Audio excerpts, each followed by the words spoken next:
Hello and welcome or welcome back to my channel. My name is Janai and this is Karmic Fixer Tarot. And we are on to week 2 of my Jungian deck study. Jungian, sorry for my pronunciation.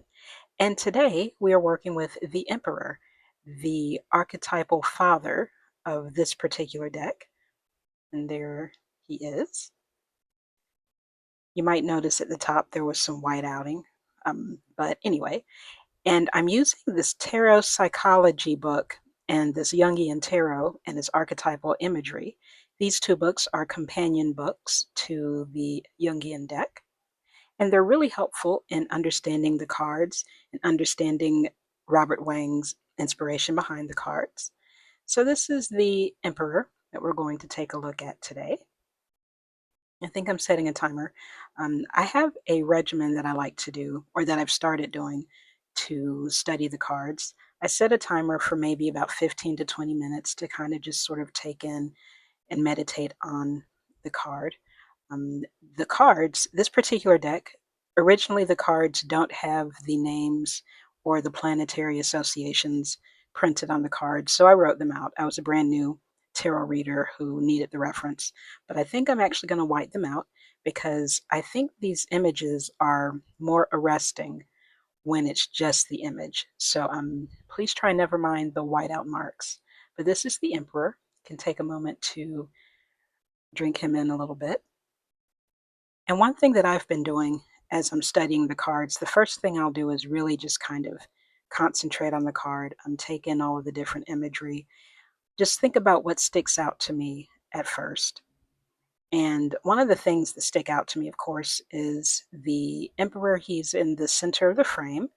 He's surrounded by red, very kind of red being a sort of bellicose seeming card, or bellicose seeming color rather. The association that the Emperor has, and again, I guess I'm drawing a little more attention to the whiteouts. It's a little messy, sorry about that.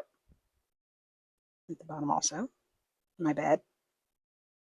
But yeah, if we take a look at the card, again, one of the things that stuck out to me the most, aside from the image of the Emperor himself, is the red around the red in the background, the red little shield at his feet, and also the white robe.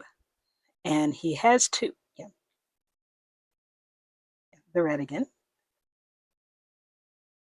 And there's the mountain and a castle on top, and the amber fields, maybe they're wheat or grain of some kind. And he's holding a, at first I thought that was a scepter, but it turns out he's got a sword and there is a wand of creation. And if you're familiar with tarot, you'll understand that the wands are, they represent a fiery, active energy, creativity, passion. And so he's holding the wand of creation, and he's also holding a sword. So that suggests, of course, that he is a man of action and a man of thought. If you remember the swords of the tarot, the sword suit represents mindset, strategy, intellect, communication. So I've got him a little out of the frame. I think what I'll do is I'll cut away to a picture of the actual card and, give you a moment to take a look. What I'm doing now is I'm taking a look at the cards also, just kind of taking them in, or taking it in. It's just one card. But the thing that stuck out to me again, the Emperor at the center of the card. The Emperor is wearing all white, which I thought was really, really very striking, especially considering that the background has a lot of red in it, and there's also the red shield at his feet. Um, so just kind of really sort of bellicose, passionate, perhaps even bloody sort of imagery around this particular archetype. Now, in the Jungian deck, there is the there is viewing the emperor as the father archetype, and the father in maybe a literal sense. But there's also the association of the emperor as sort of a father of his empire. The emperor is somebody who would be viewed as an all power. Um, one of the books that I was reading, the tarot psychology book, um, it speaks of kind of a connection between the emperor and tarot to sort of myths of an all-knowing all father, for starters, in Teutonic mythology, images of the all father, maybe a creator father. um, but one thing to bear in mind, I guess, when we're thinking about tarot itself and when we're thinking about the major arcana card of the emperor, not a sort of fairy tale made up character, but someone who would be a very real presence in the life of medieval people in late medieval society. And of course, it's helpful to remember that medieval society is where tarot originated, very current for its time. When you think of, say, an emperor, you might think of a real life emperor, the Holy Roman Emperor Charlemagne. Um, he started out as a Frankish king that was appointed by the Pope to be emperor, a way of sort of bringing together secular and sacred powers together. So the emperor can be seen as a bridge between the secular and the sacred, or not necessarily just a bridge, but holder of those powers, somebody who brings those two realms together. And so I'm holding the card up again. Um, and in the voiceover, I'm not entirely finished editing the video, so my idea is to put a cutaway here so it'll be easier for you to watch and concentrate. And of course, if my commentary, if my voiceover is distracting in the moment, don't hesitate to mute me while you're focusing on the card here. And I think this might actually be a helpful way to get to know any tarot deck that you might have. Spend some time just kind of meditating on the imagery. Even if you're new to tarot and still learning the interpretation of each of the cards, still learning kind of the background information, such as any planetary association, any zodiac association, or the suits themselves. One thing that's very helpful, I think, is just kind of starting with the images. Now, this particular deck, the major arcana cards, and I guess the suit cards also, or the court cards rather, those cards can be pretty helpful because they have a lot of rich imagery in the major arcana and the court cards. Might not be as helpful with the pip cards because it's simply the element itself and the numeracy, the number of that element. But I would say, particularly with the major arcana cards, it probably doesn't hurt to just start by focusing on the images, focusing on the colors, um, focusing on the central figure, the human figure, everything that's going on in the background. So that might be a good way to start getting acquainted with your cards. Before you get into things like maybe the significance of each of the suits, maybe just go through each of the major arcana cards and just kind of get a feel for the imagery. And that's one way that I'd started learning tarot. And so, yeah, so we can take another moment. At this moment, I'm kind of just, I think after I've looked at the cards some, I'm getting into sort of a meditative state about it. I have all of this on camera, so my eyes are probably closed right now, and the card is kind of drooping from focus a little bit because I'm losing focus on holding the card up. So again, this might actually be a cutaway, so it'll be easier for you to see the card. Um, but I'm just kind of sitting with my eyes closed, just kind of trying to build an inner landscape surrounding this particular image. And one thing that worked for me, meditation is kind of a challenge for me because my mind just wanders all over the place. So I did a sort of guided meditation, just sort of thinking about the image, sort of thinking about maybe what the castle might look like from the emperor's vantage point. One thing that struck me was that the emperor is facing away from a castle that's in the background, that's sitting on top of a hill. So I imagined perhaps what the emperor could possibly be facing. maybe the emperor is facing his court, and maybe he wants to step out of his kingdom for a moment, step out of his throne room and venture around. So, if you're somebody who is very well practiced at meditation, you might not need a guided sort of meditation experience.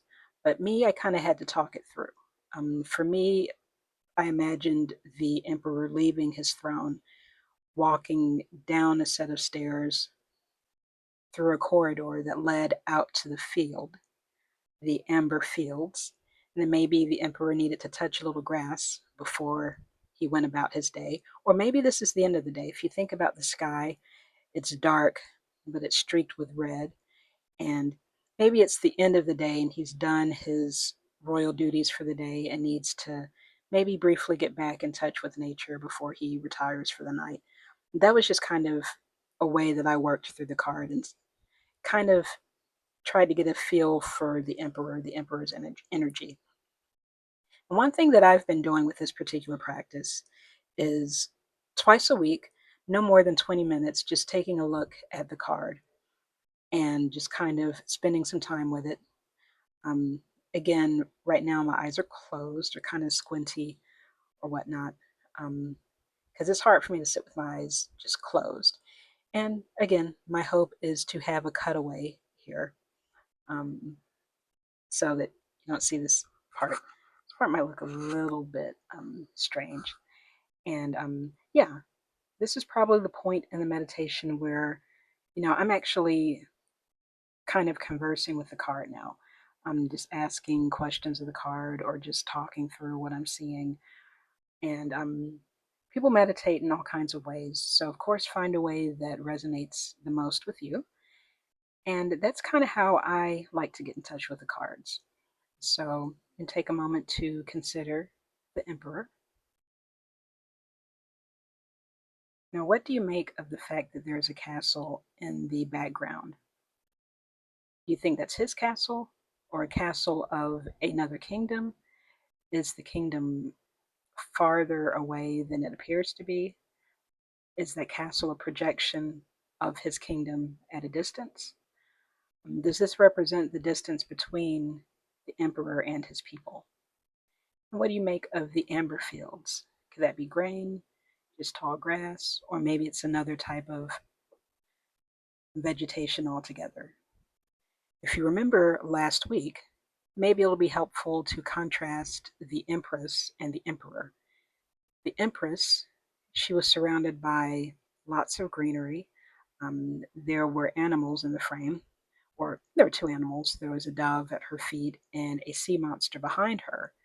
But the emperor is different. Um, the emperor is surrounded by no wildlife at all, no animals. It's just the emperor. He is sitting on a throne, and there's a gray kind of platform. It looks like it's a stone platform, and the floor to me looks like a game board. It looks like a chessboard or a checkers board. Maybe that represents the emperor as someone who is wholly strategic, someone who is creating strategy, who is following plans, who is creating a plan for his kingdom. Perhaps he has to strategize as far as war is concerned. There's lots of red in this card. Maybe this is a time of war, or maybe this is a time of trying to avoid war. And yeah, there's a few things to think about with this emperor. This emperor, again, is wearing all white, which I find striking again up against the red that surrounds him. The only bits of color are his golden crown and the gold collar. You know, Otherwise, the raiment is very pristine. And what does that say about the character as far as you're concerned? Does it have an imagery of kind of a deity, a kind of sort of all father type? You see a connection between your own experiences with your father or a father figure versus somebody who might be kind of omniscient, omnipresent? Is there a distance between you and your father figure? Is there a closeness between you and your father figure? Are there firm boundaries? Is this someone that you can go to openly for help, for advice? Or is there a distance? Do you have to book office hours, or do you have to make an appointment to have an audience with the emperor in your life? You can look at this card and I guess just sort of allow yourself to feel whatever feelings might come up in terms of your own father. Now, the Jungian psychology deck here, these cards, I guess, could be used for individuation, just kind of self reflection. Of course, um, take what I say with a grain of salt because I'm not a psychologist, but you could use this card, you could use this deck rather, to deal with the certain archetypes, familial archetypes that the major arcana cards represent, and see how that strikes you in dealings with your own family, own siblings, how that helps you reflect on relationships, your own familial relationships. And each of the arcana represent a different facet of, I guess, familial relationship. Last week, our Empress represented the mother, the maternal archetype, and the Emperor represents the paternal, the father archetype. And we'll work through more and more of the major arcana cards. Some will represent the son, the young man archetype, or the daughter, young woman archetype. And from there, there'll also be other facets of each of those archetypes that the other cards touch on. So I think this will be a fascinating way to get to know this particular deck. But I think this type of practice can also be useful in getting to know other tarot decks. Those decks might not represent, or probably won't represent, the familial archetypes that are what Carl Jung would work with in his practice, in his work with his clients, and in his study of psychology. But I found that really interesting. And I think a deck like this, I really appreciate that it has companion books that shed light on the artwork of these cards and the significance behind some of the imagery and behind the character itself as depicted in the cards. So I think we're getting close to the end of our meditation here. There's still a few more moments. And again, it's recommended in the book to maybe give this 15 minutes, but no more than 20. So we won't go over 20 minutes as far as focusing on the cards, or the card rather. But yeah, if this is something that you find interesting, let me know in the comments if this is how you get to know your own decks, or if this is something that you might try with your own tarot deck, just to kind of get a feel for the deck itself. So yeah, I really enjoy this particular deck. I'm getting to know it better.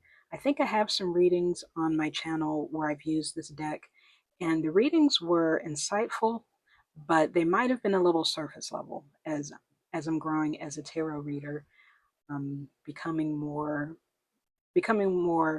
astute, becoming better acquainted with each of the cards. Learning other modalities of divination, um, like astrology.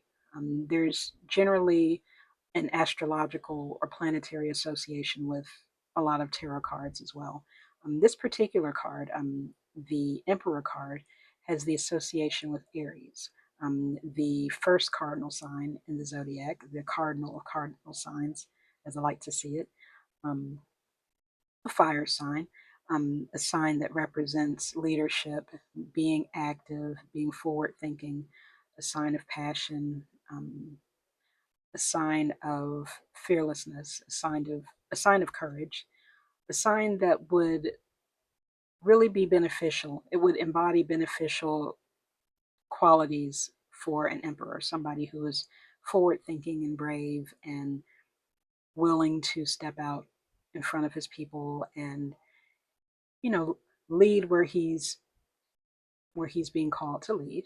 The shadow side, of course, of that can be hot-headedness, maybe stubbornness, um, maybe some level of impulsivity, or hot temper sort of thing.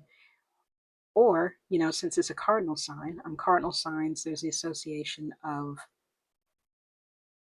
being active, getting things going, being the initiator, but follow through and closing out of things aren't always our strong suit. I say this speaking as another cardinal sign, Cancer Sun. That's a whole other story there.